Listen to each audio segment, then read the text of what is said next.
स्वाहा हरिः ओम यतो जन्माद्यस्य श्रुतिसुनयमानैकविषयात् स्वतन्त्रस्तन्त्रज्ञो गुरुरपि गुरुर्यश्च जगतां विमूढा यत्तत्त्वं प्रकटमिह वित्तुं सुमनसो मुकुन्दं ध्यायामापहतकुहकं तं स्वमहसा सर्वविघ्नः प्रशमनं सर्वसिद्धिकरं परं सर्वजीवप्रणेतारं वन्दे विषयदं हरिं करोतु मम कल्याणं हरिर्हयमुखाभिदः गुरुश्च मध्वनामा मे वरदोऽस्तु निरन्तरं वाणिते करपण्यम्बचरणोरति सर्वदा मद्वाक्यसरणीर्भूयात् श्रीमदाचार्यभावग समाश्रयेद्गुरुं भक्त्या महाविश्वासपूर्वकं निक्षिपे सर्वभारांश्च गुरो ಶ್ರೀಪಾದಪಂಕಜೇ. ಅತ್ಯಂತ ಪರಮಮಂಗಳಕರವಾಗಿರುವಂತಹ ಮಾರ್ಗಶಿರ ಮಾಸದ ಶುದ್ಧ ಷಷ್ಠಿ, ಚಂಪಾಷಷ್ಠಿ ಅಂತ ಕರೀತಾರೆ, ಸುಬ್ರಹ್ಮಣ್ಯ ಸೃಷ್ಟಿ ಅಂತ ಕರೀತಾರೆ. ಸುಬ್ರಹ್ಮಣ್ಯ ಯಾರು, ಅವನ ವ್ಯಕ್ತಿತ್ವ ಎಂಥದ್ದು, ಅನೇಕ ಪುರಾಣಗಳು ಅವನ ಇತಿಹಾಸವನ್ನು ತಿಳಿಸ್ತಾ ಇದ್ದಾವೆ. ತಾರಕಾಸುರನನ್ನು ಸಂಹಾರ ಮಾಡಲಿಕ್ಕೋಸ್ಕರವಾಗಿ ದೇವೇಂದ್ರನಿಂದ ದೇವಸೇನಾಧಿಪತ್ಯವನ್ನು ಪತಿತ್ವವನ್ನು ಪಡೆದಂತಹ ಅಪೂರ್ವವಾದ ದಿವಸ ಅದು ಚಂಪಾಷಷ್ಠಿ, ಸ್ಕಂದ ಸೃಷ್ಟಿ ಅಂತ ಕರೀತಾರೆ.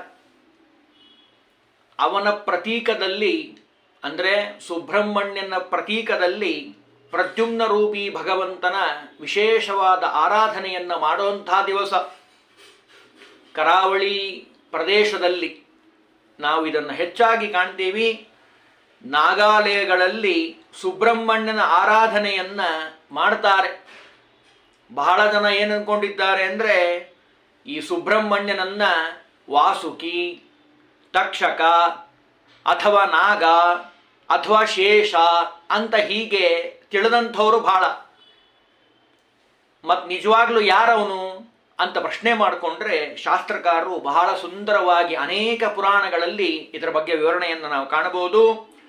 ಸುಬ್ರಹ್ಮಣ್ಯ ತಾರತಮ್ಯದಲ್ಲಿ 5ನೇ ಕಕ್ಷದಲ್ಲಿ ಬರುವಂತಹ ಶೇಷನೂ ಅಲ್ಲ, 18ನೇ ಕಕ್ಷೆಯಲ್ಲಿ ಉಲ್ಲೇಖ ಮಾಡಿರುವಂತಹ ವಾಸುಕಿಯೂ ಅಲ್ಲ.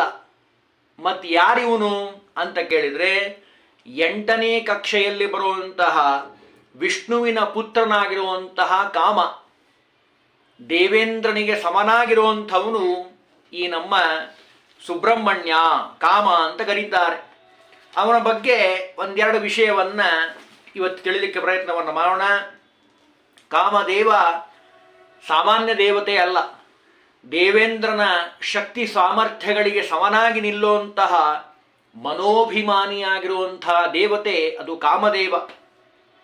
ಹರಿಯ ಮನಸ್ಸಿನಿಂದ ಹುಟ್ಟಿದಂಥವನಾದ್ದರಿಂದ ಇವನಿಗೆ ಮನಸಿಜ ಅಂತ ಕರೀತಾರೆ. ಸುದರ್ಶನ ಚಕ್ರಕ್ಕೆ ಅಭಿಮಾನಿಯಾಗಿರುವಂಥವನು. ಸುದರ್ಶನ ಚಕ್ರವನ್ನು ನೋಡಿದರೆ ಯಮದೇವರು ಭೀತರಾಗಿ ಹೋಗ್ತಾರಂತೆ. ಅಂದರೆ ನೋಡಿ, ಸುದರ್ಶನ ಚಕ್ರಕ್ಕೆ ಅಭಿಮಾನಿಯಾಗಿರುವಂತಹ ಮೃತ್ಯುವಿಗೂ ಮೃತ್ಯು ಎಂತೆನಿಸಿರುವಂತಹ ಕಾಮದೇವ ಇವನು. ಯಮಃ ಕಾಲೋ ಮನುಷ್ಯಾಣಾಂ ತಸ್ಯ ಕಾಲಃ ಸುದರ್ಶನ. ನಮಗೆಲ್ಲ ಭಯ ಯಾರ್ದು? ಯಮದೇವರ ಭಯ. ಯಾಕೆ? ಮೃತ್ಯು ಅಂತ ಅನಿಸ್ಕೊಂಡಿದ್ದಾರೆ. ಮೃತ್ಯು ದೇವತೆ ಅಂತ ಕರೀತಾರೆ ಯಾರನ್ನ? ಯಮದೇವರನ್ನ. ಯಮದೇವರಿಗೂ ಮೃತ್ಯು ದೇವತೆಯಾದಂತಹ ದೇವತೆ ಅದು ಕಾಮದೇವ.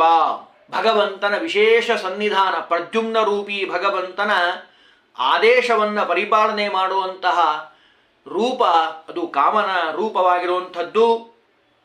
ಆ ಕಾಮದೇವನಿಗೆ ಅರವಿಂದ, ಅಶೋಕ, ಸೂತ, ನವಮಲ್ಲಿಕ, ನೀಲೋತ್ಪಲ ಅನ್ನುವಂತಹ 5 ಹೂವಿನ ಬಾಣಗಳಿಂದ ಸ್ತ್ರೀ ಪುರುಷರ ಒಂದು ಮೇಲೆ ಆ ಮನ್ಮಥ ಬಾಣವನ್ನು ಹೂಡ್ತಾ ಇರುವಂಥವನು. ಇಷ್ಟೇ ಅಲ್ಲ, ಇದರ ಜೊತೆಗೆ ಯಾರು ಈ ಕೆಲಸಗಳಿಗೆ ಬಗ್ಗೋದಿಲ್ಲೋ ಅವರ ಮೇಲೆ 5 ಬಾಣಗಳನ್ನು ಬಿಡ್ತಾನಂತೆ, ಹೂವಿನ ಬಾಣವನ್ನು, ಅಸ್ತ್ರಗಳನ್ನು. ಹರ್ಷಣ, ರೋಚನ, ಮೋಹನ, ಶೋಷಣ, ಮಾರಣ ಅನ್ನುವಂಥ ಬಾಣಗಳನ್ನು ಬಿಟ್ಟು ಅವನು ತನ್ನ ವಶಪಡಿಸ್ಕೊಳ್ತಾನಂತೆ. ಅದಕ್ಕೆ ಕಾಮದೇವ ಅಂತ ಅವನಿಗೆ ಹೆಸರು. ಶೃಂಗಾರ ರಸಕ್ಕೆ ಅಭಿಮಾನಿಯಾಗಿರುವಂತಹ ಸೇನಾ ನಾಯಕ ಯಾರು? ಈ ಕಾಮದೇವ. 64 ವಿದ್ಯೆ ಬಲ್ಲಂತಹ ದಕ್ಷನ ಕುವರಿಯಾಗಿರುವಂತಹ ರತೀದೇವಿ ಇವನ ಹೆಂಡತಿಯಾಗಿರುವಂಥವಳು. ರತೀದೇವಿಯ ಸಹೋದರಿಯೇ ಸತೀದೇವಿಯಾಗಿರುವಂಥವಳು. ನಮಗೆ ಕಥೆಯೆಲ್ಲ ವಿಸ್ತಾರವಾಗಿ ಗೊತ್ತು. ಭಸ್ಮೀಭೂತಮಿವಾರಚ್ಯ ಗಿರೀಶೋ ಎಂ ಬಾಹ್ಯ ದೃಷ್ಟ್ವಾ ಪುನಃ. ರುಕ್ಮಿಣೀಶ ವಿಜಯದಲ್ಲಿ ವಾದರಾಜ ಸ್ವಾಮಿಗಳು ಹೇಳುವಂಥ ಮಾತು, ರುದ್ರದೇವರ ದೃಷ್ಟಿಯಿಂದ ಸುಟ್ಟು ಭಸ್ಮ ಆದಂತಹ ಈ ಮನ್ಮಥ ಏನಿದ್ದಾನಲ್ಲ, ಅವನ ಸಾಧನೆ ಅತ್ಯದ್ಭುತವಾದದ್ದು. ದಂಪತಿಗಳನ್ನು ಒಟ್ಟುಗೂಡಿಸಿ ಸುಖ ಸಮೃದ್ಧಿಯನ್ನು ನೀಡುವಂತಹ ದೇವತೆ, ಪುತ್ರ ಪೌತ್ರಾದಿ ಸಂತತಿಯನ್ನು ಅಭಿವೃದ್ಧಿ ಮಾಡುವಂತಹ ದೇವತೆ. ಅಷ್ಟೇ ಅಲ್ಲ, ಉತ್ತಮವಾದ ಶೀಲವುಳ್ಳಂತಹ ವ್ಯಕ್ತಿತ್ವ ಆ ಮನ್ಮಥನದು. ಭಾಗವತ ಇದನ್ನೆಲ್ಲ ಹೇಳ್ತದೆ. ದುಷ್ಟ ಕಾಮನೆಗಳನ್ನು ಪರಿಹಾರ ಮಾಡಿ ಒಳ್ಳೆಯ ಭಗವಂತನ ಅನುಗ್ರಹವನ್ನು ನೀಡುವಂತಹ ದೇವತೆ ಅದು ಮನ್ಮಥನಾಗಿರುವಂಥವನು. ಈ ಮನ್ಮಥ ಏನಿದ್ದಾನಲ್ಲ, ಅವನು ಇಂದ್ರದೇವರ ಸಮಾನ ಕಕ್ಷೆಯಲ್ಲಿ ಬರುವಂತಹ ಮನ್ಮಥನೇ ಷಣ್ಮುಖನಾಗಿ, ಇವತ್ತು ನಾವೇನು ಆರಾಧನೆಯನ್ನು ಮಾಡೋದಕ್ಕೆ ಹೊರಟಿದ್ದೀವಲ್ಲ, ಸುಬ್ರಹ್ಮಣ್ಯ ಅಂತ ಕರೀತಾರೆ.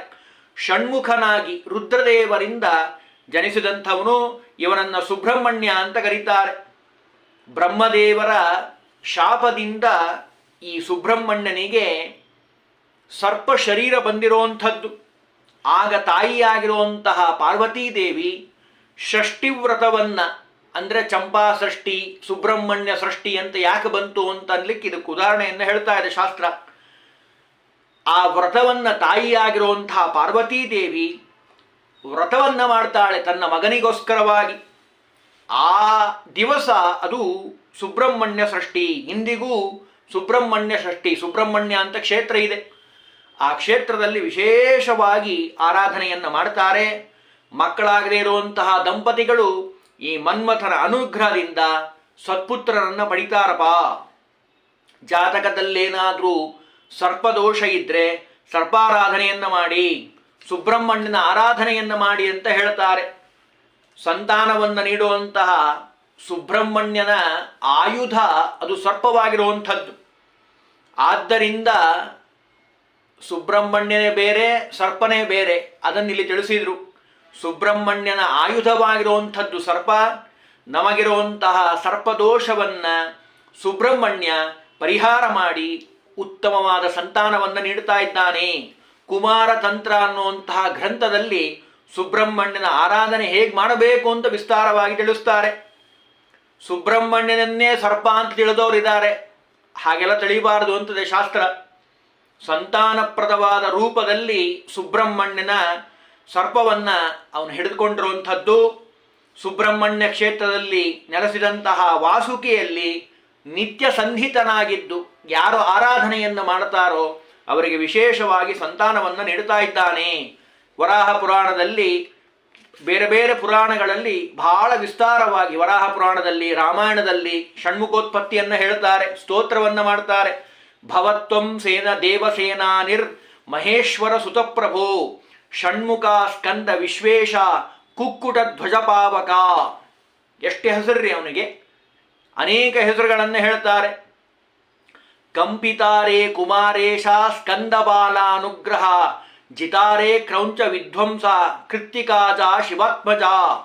ರುದ್ರದೇವರ ಮಗನಾಗಿರುವಂಥವನು ಶಿವಾತ್ಮಜ, ಶಿವನಿಂದ ಉತ್ಪತ್ತಿಯಾದಂಥವನು. ಭೂತಗ್ರಹ ಪ್ರತಿಶ್ರೇಷ್ಠ ಪಾಪಕ ಪ್ರಿಯದರ್ಶನ ಮಹಾಭೂತ ಪದೇ ಪುತ್ರ ತ್ರಿಲೋಚನ ನಮೋಸ್ತುತೆ. ಸ್ತೋತ್ರ ಮಾಡ್ತಾರೆ ಸ್ಕಂದನ ಬಗ್ಗೆ.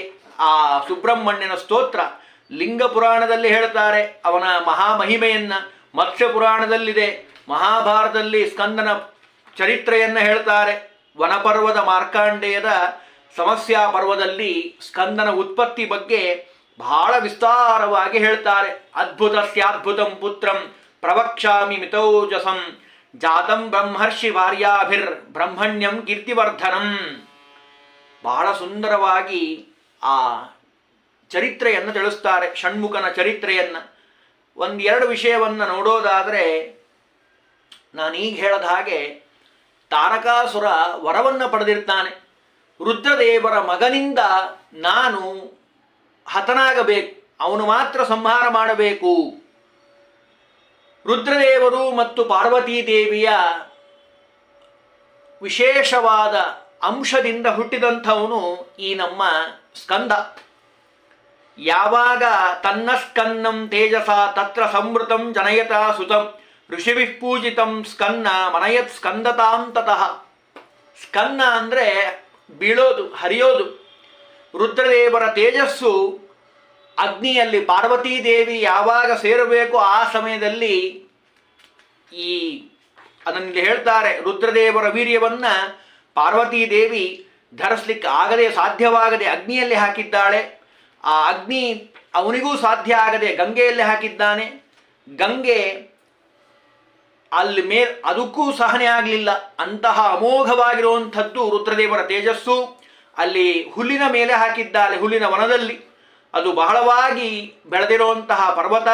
ಆ ಪರ್ವತದಲ್ಲಿ ಹೆಣ್ಣು ಗರುಡ ರೂಪದಿಂದ ಧರಿಸಿದ ಸ್ವಾಹಾದೇವಿ ಅಗ್ನಿಯ ವೀರ್ಯವನ್ನು ತಂದು ಅಲ್ಲಿ ಸೇರಿಸಿದ್ದಾಳೆ.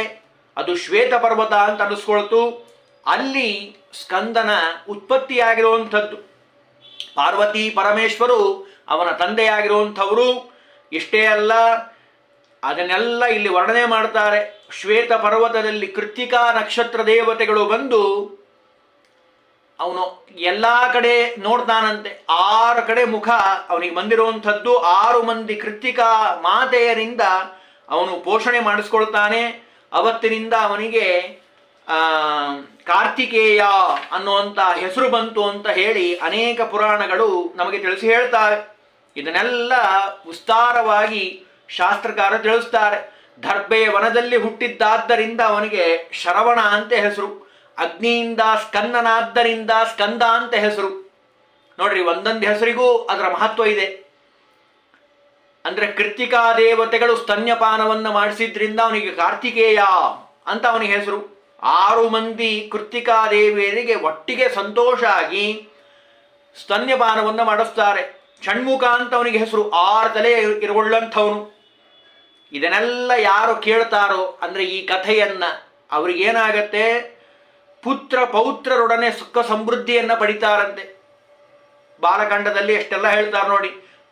ಅಭ್ಯಸಿಂಚನ್ ಸುರಗಣ ಸಮೇತಾಗ್ನಿ ಪುರೋಗಮಾಹ ಏಷತೆ ರಾಮ ಗಂಗಾಯಾಹ.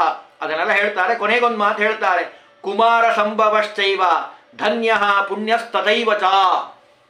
ಕುಮಾರ ಅಂತ ಇವನಿಗೆ ಹೆಸರು. ಇವತ್ತಿಗೂ ನೋಡ್ರಿ, ಸುಬ್ರಹ್ಮಣ್ಯದಲ್ಲಿ ಕುಮಾರಧಾರ ಅಂತ ನದಿ ಇದೆ. ಆ ಕುಮಾರಧಾರೆಯಲ್ಲಿ ಯಾರು ಸ್ನಾನ ಮಾಡ್ತಾರೋ ಅವರು ಕುಮಾರರಾಗಿರ್ತಾರಂತೆ. ಅಂದ್ರೇನು, ಯೌವನದಿಂದ ಕೂಡುತ್ತಾರೆ. ಅಷ್ಟು ಗಿಡಮೂಲಿಕೆಗಳಿಂದ ಕೂಡಿರುವಂತಹ ನದಿ ಅದು. ಅದನ್ನಿಲ್ಲಿ ಹೇಳ್ತಾರೆ, ಕುಮಾರ ಸಂಭವಶ್ಚೈವ ಧನ್ಯ ಪುಣ್ಯಸ್ತಥೈವ ಚ ಭಕ್ತಶ್ಚ ಯಃ ಕಾರ್ತಿಕೇಯ ಕಾಕುಸ್ಸ ಭುವಿಮಾನವ ಆಯುಷ್ಮಾನ್ ಪುತ್ರ ಪೌತ್ರಶ್ಚ ಸ್ಕಂದ ಸಾಲೋಕ್ಯತಾಂ ವ್ರಜೇತ್. ಎಷ್ಟೆಲ್ಲ ವಿಸ್ತಾರವಾಗಿ ಅವನ ಮಹಾಮಹಿಮೆಯನ್ನು ತಿಳಿಸ್ತಾ ಇದ್ದಾರೆ. ಸ್ಕಂದ ಸೃಷ್ಟಿ ವಿಶೇಷವಾಗಿ ಸುಬ್ರಹ್ಮಣ್ಯನ ಆರಾಧನೆಯನ್ನು ಮಾಡುವಂಥದ್ದು. ಒಂದು ಮಂತ್ರ ಹೇಳ್ತದೆ ಮಹಾನಾರಾಯಣ ಉಪನಿಷತ್ತಲ್ಲಿ, ಕಾಮೋಕಾಶೀನ್ ಅನ್ನುವಂತಹ ಪ್ರಾರಂಭದಲ್ಲಿ ಬರುವಂತಹ ಮಂತು, ಕಾಮಕರ್ತ ನಾಹಂಕರ್ತ ಕರ್ತ ಕಾಮಃ ಕಾರಯಿತ ನಾಹಂಕರ್ತ. ಇಲ್ಲಿ ಒಂದು ಬಹಳ ಸುಂದರವಾದ ಅಂಶ ಇದೆ, ನಾವೆಲ್ಲ ತಿಳಿಬೇಕಾಗಿರುವಂಥದ್ದು. ಭಗವಂತನಿಗೆ ವಿಷ್ಣು ಸಹಸ್ರನಾಮದಲ್ಲಿ ಅನೇಕ ಹೆಸರುಗಳಿದ್ದಾವೆ. ಅದರಲ್ಲಿ ಕಾಮಃ ಕಾಮಪ್ರದಃ ಪ್ರಭುಃ ಅಂತ ಭಗವಂತನನ್ನು ಸ್ತೋತ್ರ ಮಾಡಿದ್ದಾರೆ. ಕಾಮ ನಮ್ಮ ಮೇಲೆ ಯಾವತ್ತೂ ಸವಾರಿ ಮಾಡಬಾರದು, ನಾವು ಅದರ ಮೇಲೆ ಸವಾರಿ ಮಾಡೋ ಹಾಗಾಗಬೇಕು. ಹಾಗೆ ಭಗವಂತ ಕಾಮದ ಮೂಲಕ ರುದ್ರದೇವರನ್ನ ಎಲ್ಲರ ಮೇಲೆ ಪ್ರಭಾವ ಬೀರುವಂತಹ ಕಾಮಮೂರ್ತಿ ಅವನನ್ನು ಕಳಿಸಿರುವಂಥದ್ದು. ಇದನ್ನೆಲ್ಲ ವಿಸ್ತಾರವಾಗಿ ಗ್ರಂಥಕಾರರು ವಿಸ್ತಾರವಾಗಿ ಹೇಳ್ತಾರೆ. ವಿಷ್ಣುವಿನಲ್ಲಿ ಭಗವಂತ ಕೃಷ್ಣಾವತಾರ ಮಾಡಿದಂತಹ ಸಂದರ್ಭದಲ್ಲಿ ಪ್ರದ್ಯುಮ್ನಾಗಿ ಹುಟ್ಟಿದ್ದಾನೆ ಕಾಮದೇವ. ಚತುರ್ಮುಖ ಬ್ರಹ್ಮದೇವರಲ್ಲಿ ಸನತ್ಕುಮಾರನಾಗಿ ಮಾನಸ ಪುತ್ರನಾಗಿ ಹುಟ್ಟಿದಂಥವನು. ರುದ್ರದೇವರಲ್ಲಿ ಸುಬ್ರಹ್ಮಣ್ಯನಾಗಿ ಸ್ಕಂದನಾಗಿ ಹುಟ್ಟಿದಂಥವನು. 3 ಅವತಾರಗಳಲ್ಲೂ ಭಗವಂತ ವಿಶೇಷವಾಗಿ ಸನ್ನಿಹಿತನಾಗಿದ್ದಾನೆ. ಪ್ರದ್ಯುಮ್ನ ರೂಪಿ ಭಗವಂತ ವಿಶೇಷ ಆವೇಶಕ್ಕೊಳಗಾಗಿರುವಂಥವನು. ಐತರೆಯ ಭಾಷ್ಯದಲ್ಲಿ ಇದನ್ನು ನಾವು ಕಾಣ್ತೀವಿ. ಕಾಮಃ ಪ್ರದ್ಯುಮ್ನ ನಾಮಾಭೂತ್ ತತ್ಪ್ರಸಾದಾತ್ತ ವೈಭವ. ಐತರೆಯ ಭಾಷ್ಯದಲ್ಲಿ ನಾವು ಕಾಣುವಂಥದ್ದು ಕಾಮ ಪ್ರದ್ಯುಮ್ನಾಗಿ ವಿಶೇಷ ಸೌಂದರ್ಯವನ್ನು ವ್ಯಕ್ತಪಡಿಸ್ತಾ ಇದ್ದಾನೆ. ಬ್ರಹ್ಮಪುತ್ರನ ಮಾನಸಪುತ್ರನಾಗಿರುವಂತಹ ಸನತ್ಕುಮಾರ ಬ್ರಹ್ಮಚರ್ಯವನ್ನು ವಿಶೇಷವಾಗಿ ಪ್ರಕಟಿಸಿರುವಂಥವನು. ಸನತ್ಕುಮಾರ ರೂಪಿ ಭಗವಂತನೇ ಅವನಿಗೆ ಬ್ರಹ್ಮಚಾರಿ ಪರಿಪಾಲನೆಗೆ ಬೇಕಾದ ಸ್ಫೂರ್ತಿಯನ್ನು ನೀಡಿದಂಥವನು. ಬ್ರಾಹ್ಮ ಅಂತ ಘೋಷಿಸೋದನ್ನು ನಾವು ಕಾಣ್ತೀವಿ. ಯಸ್ಮಾತ್ ಸನತ್ಕುಮಾರಶ್ಚ ಬ್ರಹ್ಮಚರ್ಯ ಅಪಾಲಯತ್ ಅನ್ನೋದನ್ನು ನಾವು ಕಾಣ್ತೀವಿ. ಅಂದರೆ ಕಾಮ ಸುಬ್ರಹ್ಮಣ್ಯನಾಗಿ ಇಂದ್ರಕ್ಕೆ ಸಮಾನನಾಗಿರುವಂತಹ ದೇವತೆ ಕಾಮದೇವ ಸುಬ್ರಹ್ಮಣ್ಯನಾಗಿ ತಾರಕಾಸುರನನ್ನ ಸಂಹಾರ ಮಾಡಿದಂತಹ ಪರಮ ಮಂಗಲಕರವಾಗಿರುವಂತಹ ದಿವಸ ಅದು ಸ್ಕಂದ ಸೃಷ್ಟಿ ಅಂತ ಕರೀತಾರೆ. ಸ್ಕಂದ ಸ್ಕಂದಧರ ವಿಷ್ಣು ಸಹಸ್ರನಾಮ ಹೇಳ್ತಾ ಇದೆ. ಭಗವಂತನ ವಿಶೇಷವಾದ ವಿಭೂತಿ ರೂಪ ಅಲ್ಲಿದೆ. ವಿಷ್ಣು ಸಹಸ್ರನಾಮ ಹೇಳೋದು ಒಂದಾದರೆ ಕೃಷ್ಣ ಪರಮಾತ್ಮ ತಾನೇ ತನ್ನ ಬಾಯಿಂದ ಹೇಳಿರುವಂತಹ ಗೀತೆಯಲ್ಲಿ 10ನೇ ಅಧ್ಯಾಯದಲ್ಲಿ ವಿಭೂತಿ ರೂಪವನ್ನು ಹೇಳ್ತಾನೆ ಭಗವಂತ. ಸೇನಾನೀನಾಂ ಅಹಂ ಸ್ಕಂದ, ಸೇನಾನಿಗಳಲ್ಲಿ ನಾನು ಸ್ಕಂದನಲ್ಲಿ ವಿಶೇಷ ಸನ್ನಿಧಾನ. ಪ್ರದ್ಯುಮ್ನಾಗಿ ಸೌಂದರ್ಯವನ್ನ, ಸನತ್ಕುಮಾರನಾಗಿ ಬ್ರಹ್ಮಚರ್ಯವನ್ನ, ಸುಬ್ರಹ್ಮಣ್ಯನಾಗಿ ಶೌರ್ಯವನ್ನ ತೋರಿಸಿದಂತಹ ಮಹಾನ್ ದೇವತೆ ಅದು ಕಾಮ. ಕಾಮ ಸುದರ್ಶನ ಚಕ್ರಕ್ಕೆ ಅಭಿಮಾನಿಯಾಗಿರುವಂಥವನು. ರಾಮಾವತಾರದಲ್ಲಿ ಭರತನಾಗಿ ಹುಟ್ಟಿ ವಿಶೇಷವಾಗಿ ಭಕ್ತಿಯನ್ನು ಮಾಡಿದಂಥವನು. ಹೀಗೆ ಅವನ ನಿಜ ರೂಪವನ್ನು ತಿಳಿದು ಅವನ ಪ್ರೀತ್ಯರ್ಥಕವಾಗಿ ವಿಶೇಷವಾಗಿ ಬ್ರಹ್ಮಚಾರಿಗೆ ವಸ್ತ್ರವನ್ನು, ಪಾತ್ರವನ್ನು, ಭೋಜನವನ್ನು ಮಾಡಿಸುವಂತಹ ವಿಶಿಷ್ಟವಾದ ಪದ್ಧತಿ ಆಚರಣೆ ನಮ್ಮ ಭಾರತೀಯ ಸಂಸ್ಕೃತಿಯಲ್ಲಿ ಬಂದಿರುವಂಥದ್ದು. ಆ ಬ್ರಹ್ಮಚಾರಿಯಲ್ಲಿ ಬ್ರಹ್ಮ ತೇಜಸ್ಸನ್ನ ಗುರುತಿಸಿ ಅವನ ಆರಾಧನೆಯನ್ನು ಮಾಡೋದ್ರಿಂದ ಅವನಲ್ಲಿ ಕೂತಂತಹ ಸ್ಕಂದ, ಅವನ ಅಂತರ್ಯಾಮಿಯಾಗಿರುವಂತಹ ಪ್ರದ್ಯುಮ್ನ ರೂಪಿ ಭಗವಂತ ವಿಶೇಷವಾಗಿ ಅವರಿಗೆ ಆಯುಷ್ಯ, ಆರೋಗ್ಯ, ಸಂತಾನ, ಸಂಪತ್ತು ಎಲ್ಲವನ್ನ ನೀಡಿ ಅನುಗ್ರಹವನ್ನು ಮಾಡ್ತಾನೆ. ಇದು ಸ್ಕಂದ ಸೃಷ್ಟಿಯ ಅಥವಾ ಚಂಪಾ ಸೃಷ್ಟಿಯ ವಿಶೇಷವಾದ ಪರ್ವಕಾಲದಲ್ಲಿ ನಾವೆಲ್ಲರೂ ತಿಳಿಯಬೇಕಾಗಿರುವಂತಹ ವಿಶೇಷವಾದ ಜ್ಞಾನ ಸಂದೇಶ.